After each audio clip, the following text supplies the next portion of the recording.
Discover Rajasthan के YouTube channel में आप सभी का स्वागत है। अपने पशु परिचर भर्ती से संबंधित पार्ट 20 से संबंधित जो क्लासें चल रही थी उसमें आज अपने पशु व कुक्कुट प्रबंधन से संबंधित क्लास है। इसमें अपने पशुओं के प्रबंधन के बारे में, उसमें रहने की व्यवस्था के बारे में, आज अपने उनके आवास के बारे में पढ़ेंगे। तो अपने क्लास शुरू करते हैं। तो इसमें पशु आवास का ये आपको सबसे पहले नंबर पर चार्ट दिया गया है। जो पशु आवास है ये दो प्रकार से दो प्रकार के होते हैं। इसमें एक तो होता है लूज हाउसिंग सिस्टम, इसे कहते हैं खुली लूज हाउसिंग सिस्टम, इसे खुली आवासीय प्रणाली कहा जाता है, खुली आवासीय प्रणाली। और दूसरा है कन्वेंशन हाउसिंग और वन सिस्टम, पारंपरिक आवासीय प्रणाली, पारंपरिक आवासीय प्रणाली। ठीक है, उसमें लूज हाउसिंग सिस्टम है, यह तो एक ही तरह का होता है। इसमें तो खुला बाड़ा होता है जिसमें उसमें पशु को छोड़ दिया जाता है और खुले बाड़े में। ठीक है, उसके बाद जो पारंपरिक आवासीय प्रणाली है ये दो प्रकार से होती है। एक तो होती है सिंगल रो सिस्टम और दूसरी होती है डबल रो सिस्टम। अब डबल रो सिस्टम है जो, ये भी दो प्रकार से होती है। एक तो टैल टू टैल, पूंछ से पूंछ की तरफ, और दूसरी फेस टू फेस होती है। ठीक है, दो प्रकार से होती है। और उसके बाद अपने देख लेते हैं पशु एवं कुक्कुट प्रबंधन। ठीक है, इसमें है अपने गाय में भैंस के आवास व्यवस्था दो प्रकार की होती है। आपको अभी पहले बता ही दिया, ये कितने प्रकार से होती है, दो प्रकार से होती है। ठीक है, इसमें पहली होती है खुली आवास व्यवस्था और दूसरी होती है पारंपरिक आवास व्यवस्था। नंबर एक, खुली आवास व्यवस्था। खुली आवास व्यवस्था किसे कहते हैं? वह इस व्यवस्था में पशुओं को कुछ समय ही अस्थायी बाड़े में रखते हैं। ये कुछ टाइम के लिए होती है। ठीक है, ये कुछ टाइम के लिए अस्थायी बाड़े में रखते हैं। जैसे कब रखते हैं? उसे दुग्ध दोहन या उपचार के समय। ठीक है, उसे अस्थायी बाड़े में रखते हैं, इसे खुली आवासीय व्यवस्था कहते हैं। ये आपको चित्र दिख ही रहा है, इसमें ये खुली आवासीय व्यवस्था का चित्र दिखाया गया है। इसमें इन्हें खुले बाड़े में सीधा ही छोड़ा गया है, इसमें किसी पर बांधा नहीं जाता है, इसमें इसे खुला ही छोड़ा जाता है, इन्हें बांधा नहीं जाता है, खुला छोड़ा जाता है। उसके बाद अगली है जो अपनी पारंपरिक आवासीय व्यवस्था। इस व्यवस्था में पशुओं को भवन के अंदर बांध कर रखते हैं। इसमें क्या करते हैं? पशुओं को बांध कर रखते हैं और जो भवन होता है वो पूरी तरह से ढका हुआ होता है। वेंटिलेशन की उचित व्यवस्था होती है उस भवन में। यह जो पुरानी जो खुली आवासीय व्यवस्था उसकी तुलना में महंगी होती है, तुलनात्मक रूप से। खराब मौसम में अधिक प्रभावशाली ढंग से बचाया जा सकता है। इस जो व्यवस्था है इसमें खराब मौसम में अधिक प्रभावशाली ढंग से पशुओं को बचाया जा सकता है। ठीक है, उसके बाद ये आपको बताया था पहले भी, अब वापस बता देते हैं। जो पारंपरिक आवासीय व्यवस्था है यह दो प्रकार की होती है। नंबर एक, एकल पंक्ति आवास व्यवस्था। कौन सी? एकल पंक्ति आवास व्यवस्था। उसके बाद दोहरी पंक्ति आवास व्यवस्था। पहली है एकल पंक्ति आवास व्यवस्था। इसमें गायों की संख्या 10 से कम होती है, जैसे इनको घरों में यूज करते हैं। ये कौन सी? ये सामान्यतः घरों में और गांवों में जो पशुओं को रखते हैं वो उनमें ये एकल पंक्ति आवासीय व्यवस्था का प्रयोग किया जाता है। इसमें गायों की संख्या 10 से कम होती है। 10 से कम होती है तो इसमें केवल एक ही कतार दीवार के सहारे रखी जाती है। इसमें गायों को केवल एक ही कतार में दीवार के सहारे रखा जाता है। ये आपको चित्र में दिखाया गया, ये दीवार के साथ ये खूंटे लगे हुए हैं और ये जो खुरली बनाई हुई है जिसे मेंजर भी कहा जाता है। ठीक है, ये बनाई हुई है, इन्हें दीवार के सारे एक ही लाइन में कतार में रखा जाता है। ठीक है, ये एकल पंक्ति आवासीय व्यवस्था है। दूसरी है दोहरी पंक्ति आवासीय व्यवस्था। दूसरी कौन सी है? दोहरी पंक्ति आवासीय व्यवस्था। ये कितने प्रकार की होती है दोहरी पंक्ति आवासीय व्यवस्था? ये दो प्रकार की होती है। नंबर एक, फेस टू फेस, और दूसरी tail to tail. Face to face system, इसे हेड टू हेड अरेंजमेंट भी कहा जाता है। इसे क्या कहा जाता है? एक तो फेस टू फेस या head to head arrangement system भी कहा जाता है। आमने सामने समानांतर पंक्ति में चेहरा, बीच में 5 फुट रास्ते के दोनों तरफ 2 चौड़ी नाद होती है। 1 फुट चौड़ी नाली मूत्र के लिए बनाई जाती है। ये आपको दिखा देते हैं फेस टू फेस। ये है, ये जो है फेस टू फेस, ये फेस टू फेस आवासीय व्यवस्था है। ठीक है, इसमें क्या होता है? दोनों एक दूसरे के आमने सामने होते हैं और इसमें ये मेंजर बनाई जाती है। 5 फुट की बीच में क्या होता है, गैप होता है, इन दोनों के बीच में 5 फुट का गैप होता है। और साइड में, पूंछ वाली साइड में 1-1 फुट चौड़ी नाली बनाई जाती है, जो कि मूत्र के लिए नाली बनाई जाती है। ठीक है, ये आपको बताया गया है। ठीक है, उसके बाद इसका क्या लाभ है, इसका लाभ क्या है, इसमें राशन में आसानी या कम समय लगता है, क्योंकि ये ऐसे एक इधर होती है, बीच में 5 फुट की जगह होती है, और इधर बनाई जाती है मेंजर, जिसे खुरली भी कहा जाता है, खुरली। इसमें अब बीच में से राशन दोनों तरफ डाल दिया जाता है, जिससे आसानी होती है। सूर्य की किरणें सीधी नाली पर, जिससे पेशाब सूख जाता है, क्योंकि ये इसमें बीच में बनाया जाता है, और इनके दोनों साइड में, बैक साइड इनकी दीवार वाली साइड होती है, तो इसमें सूर्य की सीधी किरणें पड़ने से पेशाब सूख जाता है। पशु दिखने में सुंदर लगते हैं, इसमें पशु दिखने में सुंदर लगते हैं। मेंजर व फीड एलेज जल्दी साफ किए जा सकते हैं, क्योंकि बीच में इनमें गैप होगा तो ये जल्दी साफ हो जाएगा। ठीक है, उसके बाद इनकी हानियाँ, श्वसन संबंधी बीमारियां होने का खतरा है, क्योंकि पशुओं का मुंह आपस में एक दूसरे के सामने होता है, जिससे श्वसन संबंधी बीमारी लग सकती है।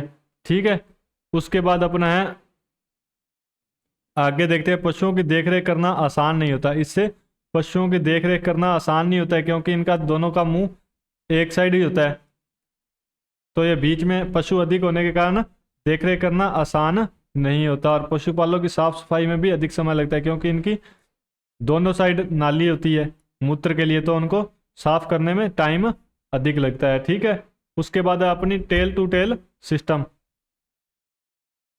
इस विधि में पशु का चेहरा विपरीत दिशा में होता है, तथा दूध निकालने तथा सफाई हेतु 6 फुट स्थान होता है। इनमें पशु का चेहरा तो विपरीत दिशा में होता है, चेहरा विपरीत दिशा में होता है।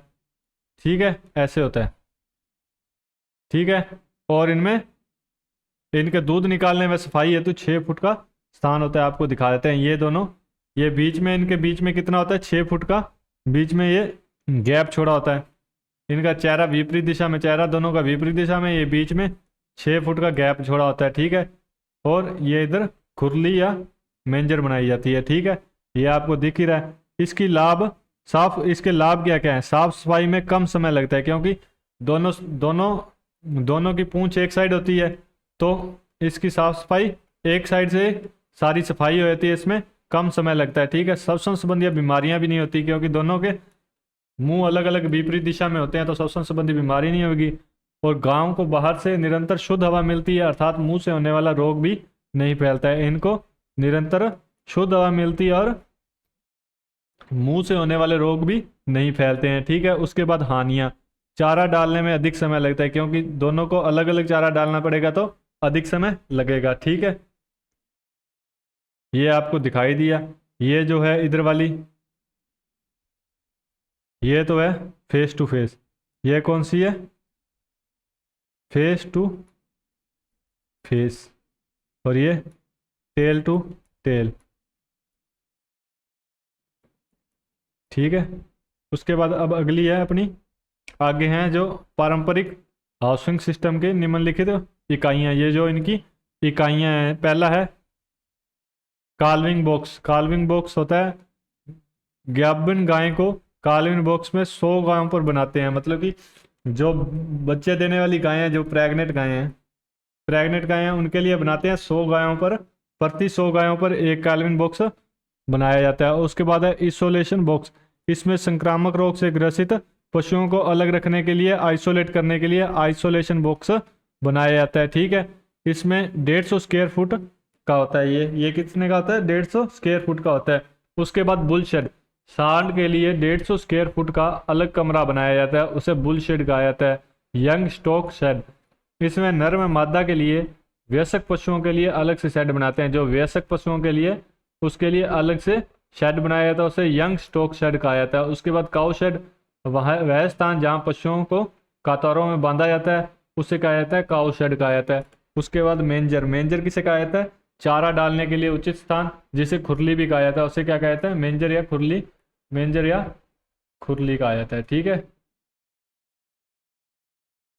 उसके बाद अगला इसमें नोट लगाकर अपने को कुछ बताया गया है, जो कि अभी पढ़ लेते हैं अपने। सबसे पहले पशुओं के शेड की ऊंचाई 175 से 220 सेंटीमीटर होनी चाहिए। पशुओं के शेड की ऊंचाई कितनी होनी चाहिए? 175 से 220 सेंटीमीटर तक होनी चाहिए। गाय भैंस को गर्मी में प्रतिदिन 3 बार तथा सर्दी में 2 बार पानी पिलाना चाहिए। गाय या भैंस को दिन में प्रतिदिन, गर्मी में तो 3 बार और सर्दी में 2 बार पानी पिलाना जरूरी होता है, ठीक है। गाय भैंस में सामान्य पीने के पानी के अलावा 3 लीटर एक्स्ट्रा, गाय भैंस में सामान्य पीने के पानी के अलावा 3 लीटर एक्स्ट्रा पानी पिलाना चाहिए, ठीक है। उसके बाद ऊंट को गर्मी में 2 बार, सर्दी में 1 बार पानी पिलाना चाहिए। ऊंट को तो गर्मी में तो 2 बार और सर्दी में 1 बार पानी पिलाना चाहिए, ठीक है। उसके बाद है मुर्गियों के लिए आवास व्यवस्था। ये जो अपनों ने पहले पढ़ी थी, ये गाय में भैंस के लिए आवास व्यवस्था थी। अब अपने मुर्गियों के लिए आवास व्यवस्था पढ़ेंगे। 2 मिनट अभी आपको बता देते हैं। उसके बाद अपने किसके लिए पढ़ेंगे? उसके बाद अपने पढ़ेंगे जो भेड़ और बकरी के लिए आवासीय व्यवस्था, ठीक है। तो मुर्गियों के लिए आवासीय व्यवस्था, मुर्गियों के लिए 4 प्रकार की आवास व्यवस्था होती है, जिसमें पहली होती है विस्तृत प्रणाली, दूसरी अर्ध सघन प्रणाली, तीसरी फोल्डिंग यूनिट और चौथी होती है सघन प्रणाली। जो सघन प्रणाली है उसको आगे 2 भागों में और बांटा गया है, जिसमें डीप लिटर प्रणाली और पिंजरा प्रणाली। डीप लिटर प्रणाली और पिंजरा प्रणाली आगे 2 भागों में बांटा गया, किसको? सघन प्रणाली को, ठीक है। उसके बाद सबसे पहले अपने पढ़ लेते हैं विस्तृत प्रणाली या फ्री रेंज। मुर्गी पालन में आवास निर्माण की सबसे पुरानी विधि है, जो ये विधि है जो आवास निर्माण की सबसे पुरानी विधि है विस्तृत प्रणाली। ग्रामीण क्षेत्रों में कम संख्या में मुर्गी पालन का कार्य इसी प्रणाली से किया जाता है। जो ग्रामीण क्षेत्र है ना, जहाँ कम मुर्गियों का पालन किया जाता है, तो वो इसी प्रणाली में किया जाता है। इस प्रणाली में मुर्गियाँ स्वतंत्रता से चलती फिरती हैं। इसमें क्या होता है? स्वतंत्रता से चलती फिरती हैं। इस प्रणाली में साफ सफाई तथा स्वच्छता का कोई विशेष ध्यान नहीं रखा जाता है। इसमें साफ सफाई या स्वच्छता का कोई भी विशेष जरूरत नहीं पड़ती है, ठीक है। ये जो जैसे घरों में कोई मुर्गियां रखता है तो उसके लिए पहले तो अलग से उसकी एक खुड्डा बनाया जाता है, जो रात को तो उसमें डाल दिया जाता है और दिन में उसे स्वतंत्र छोड़ दिया जाता है। तो ये आपको जो चित्र है ये दिखाया गया, ये कौन सा है? विस्तृत प्रणाली से संबंधित है। इसमें किसी प्रकार की बंदिश नहीं होती है, वह स्वतंत्र रूप से घूमती रहती हैं। उसके बाद अगला है अर्ध सघन प्रणाली। यह विधि सेमी इंटेंसिव सिस्टम भी कहा जाता है। इसमें यह विस्तृत प्रणाली और सघन प्रणाली दोनों की बीच की प्रणाली है, ठीक है। इसमें क्या होता है? मुर्गियों को बाड़े में तथा या तारबंदी में रखा जाता है। यह कहीं पर उन्हें दाना पानी आदि उपलब्ध कराया जाता है। यहीं पर ही उन्हें दाना पानी उपलब्ध कराया जाता है। जैसे इन्हें एक बाड़ाबंदी करके जाली लगाकर उसके बीच में छोड़ दिया जाता है। यह भी बहुत खुली होती है। इससे सेमी इंटेंसिव सिस्टम भी कहा जाता है, अर्ध सघन प्रणाली कहा जाता है, ठीक है। इसमें मुर्गियों को दाना पानी बीच में यहीं पर ही उपलब्ध करा दिया जाता है। उसके बाद है अगली फोल्डिंग यूनिट प्रणाली। फोल्डिंग यूनिट प्रणाली, इस प्रणाली में तारों के जाल के छोटे छोटे ढांचे बनाए जाते हैं। ये आपको चित्र दिखाया गया है। इसमें ये छोटे छोटे तारों के पिंजरे बना दिए जाते हैं, पिंजरे छोटे छोटे, ठीक है। इस प्रणाली में एक जगह से दूसरी जगह स्थानांतरित किया जा सकता है। इसमें इसे पिंजरों को एक जगह से दूसरी जगह क्या किया जाता है? ट्रांसफर किया जा सकता है।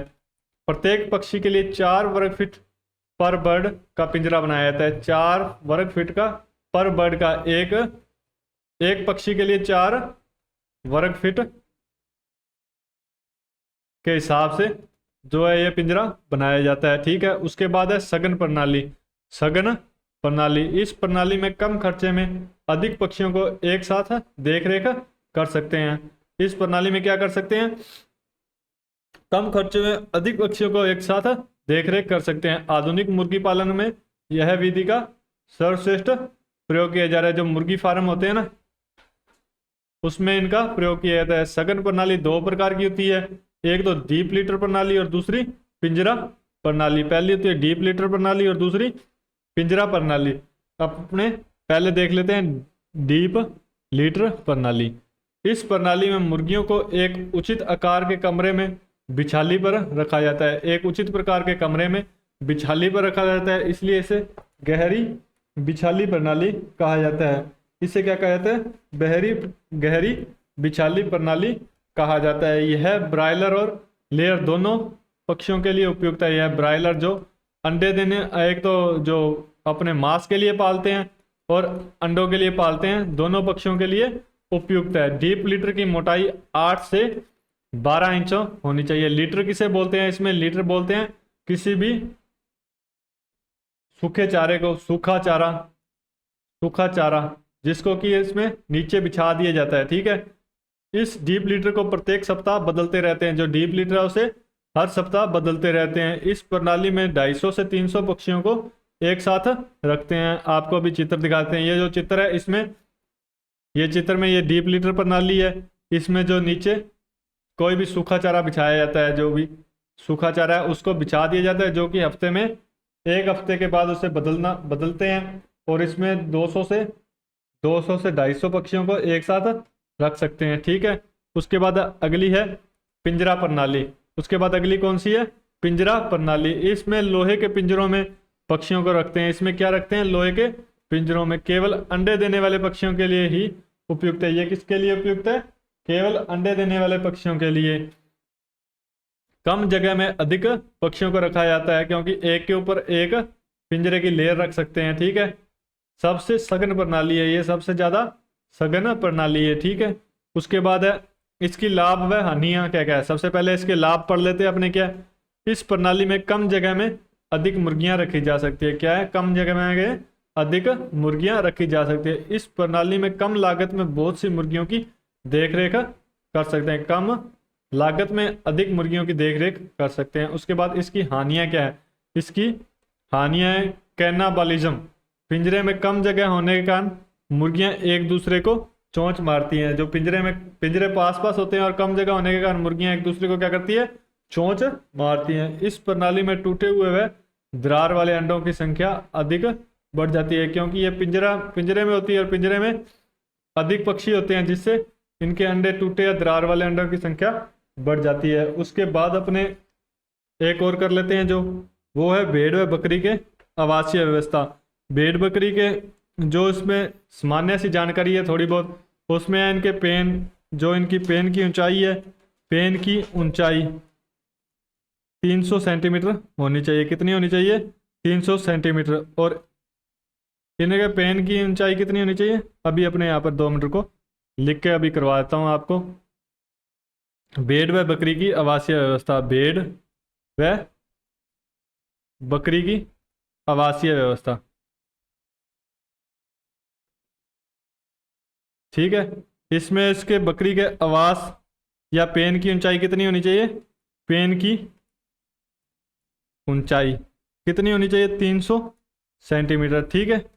300 सेंटीमीटर। और एक बकरी के लिए फ्लोर स्पेस कितना होना चाहिए? इसके लिए फ्लोर स्पेस होना चाहिए 1 से 2 मीटर स्क्वायर का, 1 से 2 मीटर स्क्वायर का। और उसके बाद अपने सूअर के लिए देख लेते हैं। सूअर की आवासीय व्यवस्था। सूअर की आवासीय व्यवस्था, इसमें सूअर के आवास की ऊंचाई कितनी होनी चाहिए? आवास की ऊंचाई, इसकी आवास की ऊंचाई होनी चाहिए 200 से 250 सेंटीमीटर तक। 200 से 250 सेंटीमीटर तक इनका इतना ही है बस।